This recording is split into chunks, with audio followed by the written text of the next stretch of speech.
मैं तकरीबन 5 मिनट्स सड़क पे यूं ही पड़ा हुआ था।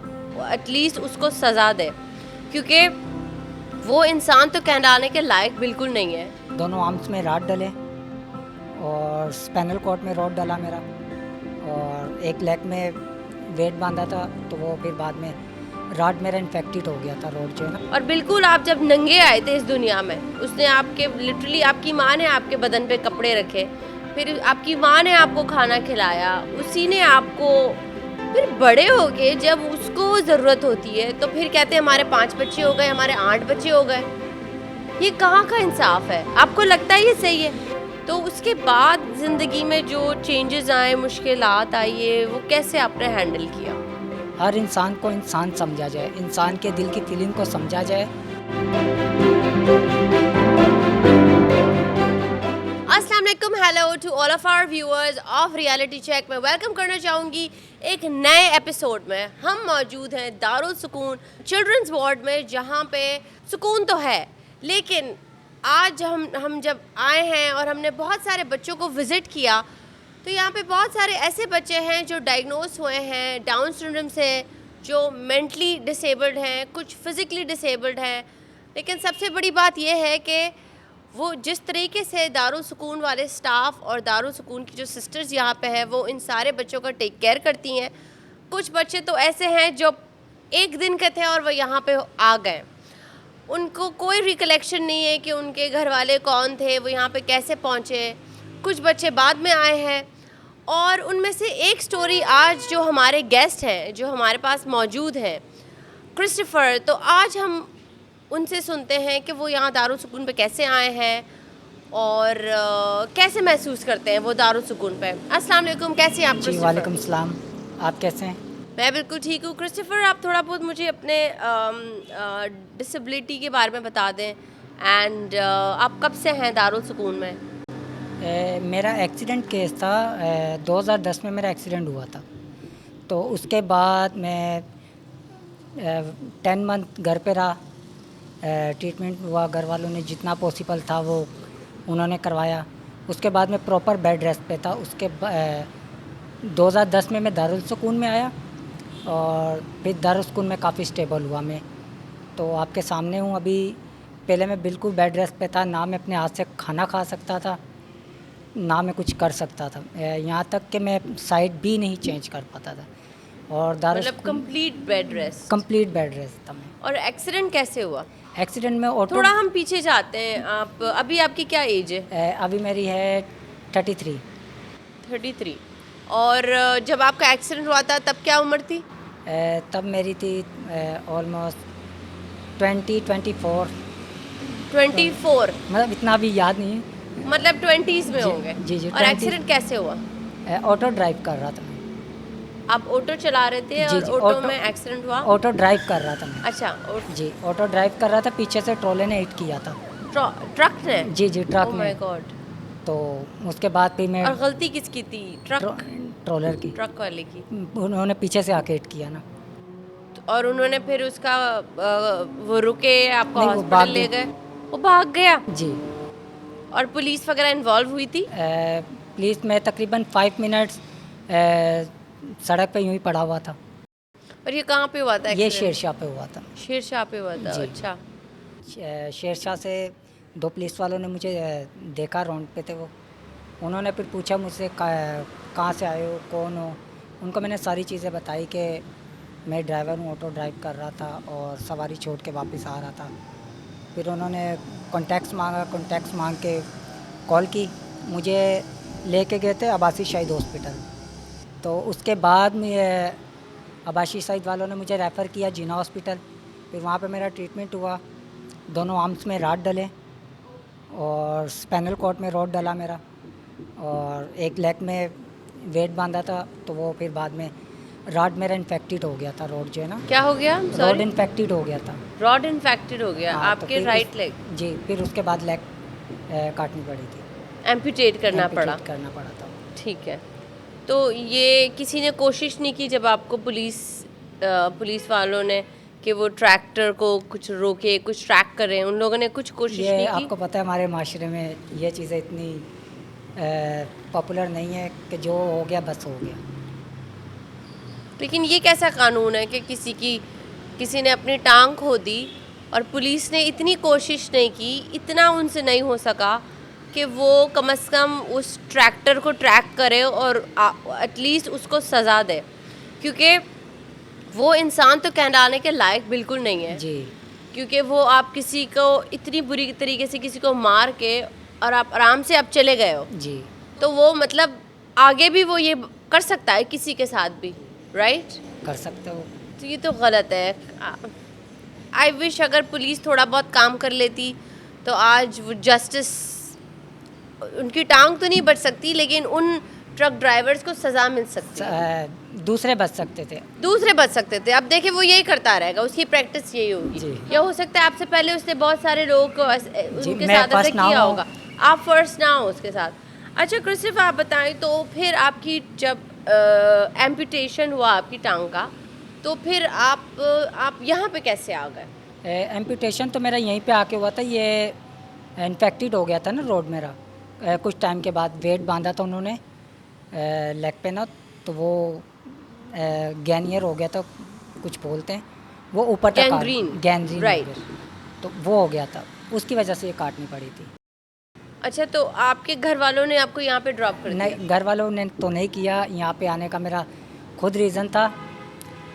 मेरे एक डोनर हैं जेरोम, वो मेरे घर पे भी आते थे। डोनर किस चीज़ के? मतलब जो मुझे सपोर्ट कर रहे थे, जो मुझे यहाँ पे लेके आने वाले दारुल सुकून में लेके आए। उन्होंने बोला कि मतलब ऐसा ऐसा इदारा है वहाँ पे, मतलब काफ़ी आपकी टेक केयर अच्छी हो सकती है, आप जाना चाहें तो आप और जा आपके सकते हैं। सॉरी घर वाले कहाँ पे रहते हैं? कराची में रहते हैं? कराची में ही रहते हैं। कहाँ पे? मम्मा तो फ़िलहाल मेरे पास ही है, पापा की डेथ हो गई है। वो आपकी अम्मी भी इधर जी है? जी इधर ही हैं। अच्छा। मेरे पहले फादर भी थे यहाँ पे, फादर यहीं पे इंतकाल हो गया, और मम्मा भी मेरे पास ही हैं ऊपर रूम में। ओके जी। तो आप घर वालों के साथ शिफ्ट हुए? जी जी यहाँ नहीं, पे? घर वालों के साथ नहीं, वो अलग हुए? बड़ा भाई है, मतलब वो मम्मा को टेक केयर सही से नहीं कर पा रहा। मुझे ऊपर वाले ने इस काबिल बनाया है। वो और क्यों नहीं टेक केयर कर पा रहा? मतलब उनके 5 बच्चे हैं, शादीशुदा है। वो मम्मा को देखेगा या पेरेंट्स को देखेगा? एक तो ये क्योंकि हम दारुल सुकून के ओल्ड एज होम में हम पहले हमारा शो कर चुके थे। जी, जी। इनफैक्ट हमने हमारा फर्स्ट एपिसोड वहीं से शुरू किया था। अब हम आई डोंट नो माशाल्लाह कौन से वाले एपिसोड पे चल रहे हैं। तो वहाँ पे भी मैंने बहुत सारी स्टोरीज़ ये सुनी कि वो शादीशुदा है और वो ये है वो ये है। भाई जब वो आपका जो पेरेंट, जब आप इस दुनिया में आते हो तो आप बिल्कुल, आपको कुछ आता नहीं है कुछ करना। नहीं आता। आपको माँ खिलाती भी है, जी। आपको पालती भी है, जब उसको बुखार होता है फिर भी वो आपको टेक केयर करती है। तो ये क्या एक्सक्यूज़ बनता है बड़े होके कि मेरे अब 5 बच्चे हो गए या 12 बच्चे हो गए और मैं नहीं अपनी माँ को टेक केयर कर सकता? नहीं, जब आपकी माँ ने आपको 30 साल 40 साल 50 साल जितने भी साल उन्होंने पूरी आपको ज़िंदगी दे टेक केयर किया, और बिल्कुल आप जब नंगे आए थे इस दुनिया में, उसने आपके लिटरली आपकी माँ ने आपके बदन पे जी, कपड़े जी। रखे, फिर आपकी माँ ने आपको खाना खिलाया, उसी ने आपको, because most of the time हमेशा बाप नहीं होता पिक्चर में। जी, जी। कुछ माएँ सिंगल होती हैं, सिंगल माँ होती है। फिर बड़े हो के जब उसको ज़रूरत होती है तो फिर कहते हैं हमारे 5 बच्चे हो गए, हमारे 8 बच्चे हो गए। जी, ये तो- कहाँ का इंसाफ है? आपको लगता है ये सही है? ये यहाँ हमारे माशरे में बहुत सारी यही केसेस हैं हमारे पास, कि सीनियर सिटीज़न में भी आपने देखा है कुछ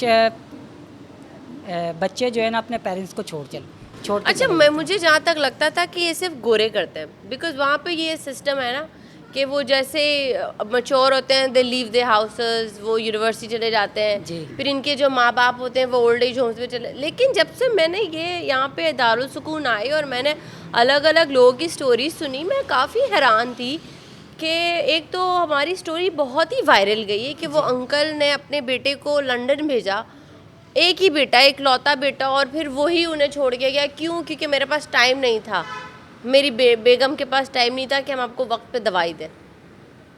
मतलब आई डोंट अंडरस्टैंड। खैर एनीवेज क्रिस्टोफर, आप बताएं कि आपका भाई टेक केयर नहीं कर सकता तो आपकी अम्मी भी इधर आ गए, जी। आपके अब्बू भी इधर आ गए, लेकिन उनकी डेथ कब हुई? नहीं, अब्बू की डेथ हुई थी 4-5 साल पहले। 4-5 साल पहले। जी। ओके, और अम्मी यहीं पे ही है? नहीं, उनके डेथ के बाद आई थी।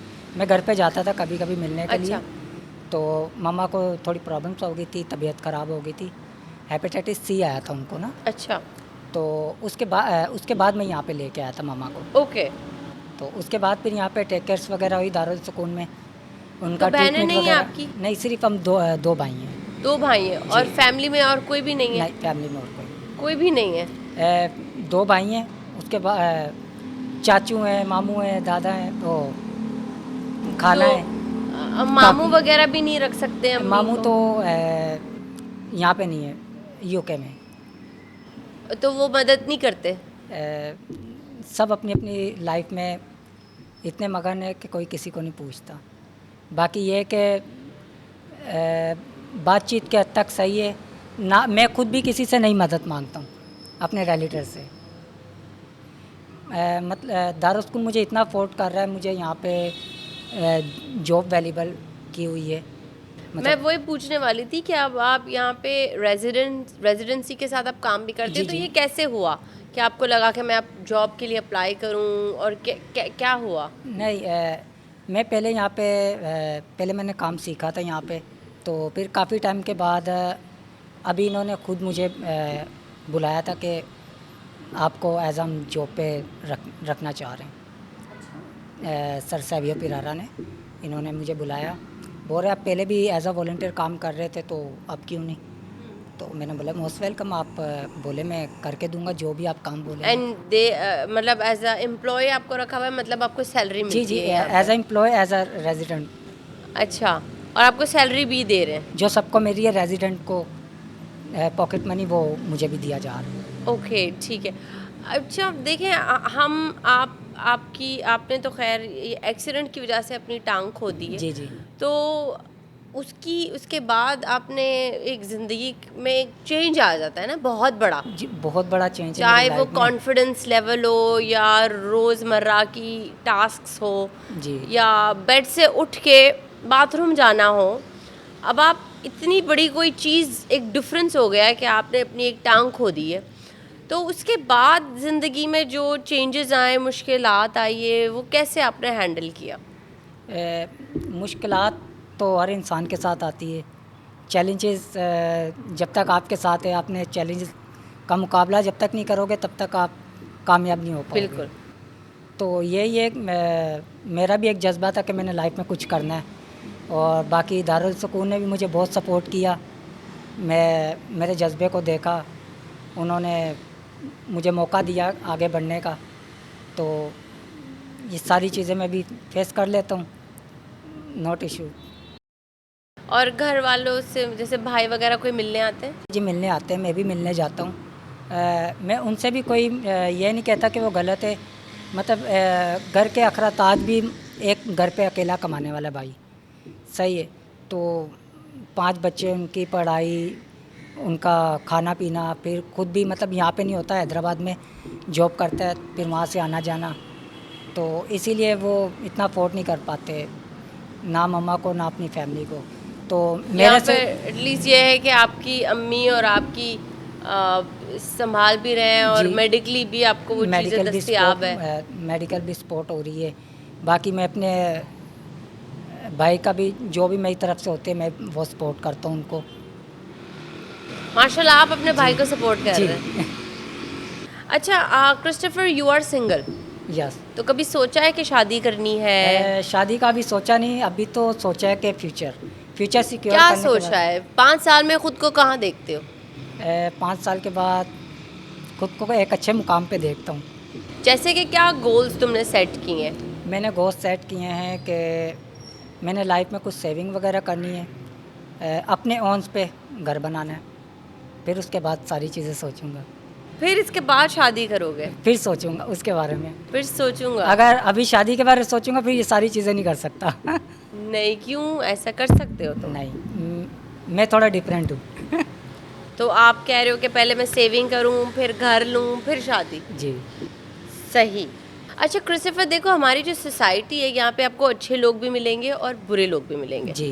तो जाहिर सी बात है, जहाँ पे अच्छे लोग हैं वहाँ पे बुरे लोग भी भी हैं। होते हैं। तो आपने कभी कोई ऐसे लोग फेस किए हैं जिसमें आप उन लोगों ने आपको टफ टाइम दिया हो?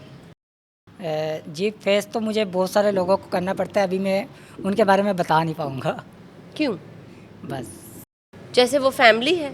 फैमिली में भी हैं, फैमिली सेट के भी हैं, यार दोस्त भी हैं।